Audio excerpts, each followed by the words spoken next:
Labai norėjau medžio. Man net irgi labai buvo svarbu, kad būtų kuo mažiau plastiko ir kuo daugiau tų natūralių tokių elementų visokių. Tai grindis mane atkalbino. Čia yra ąžuolo. Čia yra ąžuolo parketlentė jo. Čia yra ąžuolas.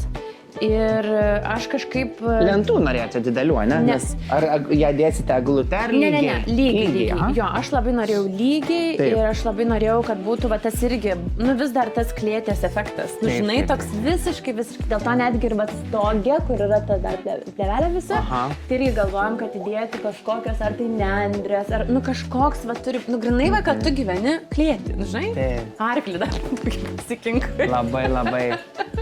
Man, žinok, ir patinka tai, kad tas jaučiasi rankų darbas. Ta prasme, nes mūsų stilius su vyru yra toksai, kad mums nepatinka nugludinta. Žinai, kur būna viskas taip lygiai, o mums patinka, aišku, švaria tvarka ir bet mums patinka, va, kad tu įeini ir tu jauti, kad čia yra rankų darbas. Visiškai. Toks, va, kur, va, tavo rankų darbas. Visiškai. Aš net sakau, aš net atrodo, niekada negalėčiau parduoti. Žinai, kaip, va, jau atrodo, mes jau čia kaip pradėsim, aišku, gal ten, dar vienas namas kažką pastatys, bet turiu omeny, kad man kiekvienas jo pastatytas projektas yra kaip meno kūrinys.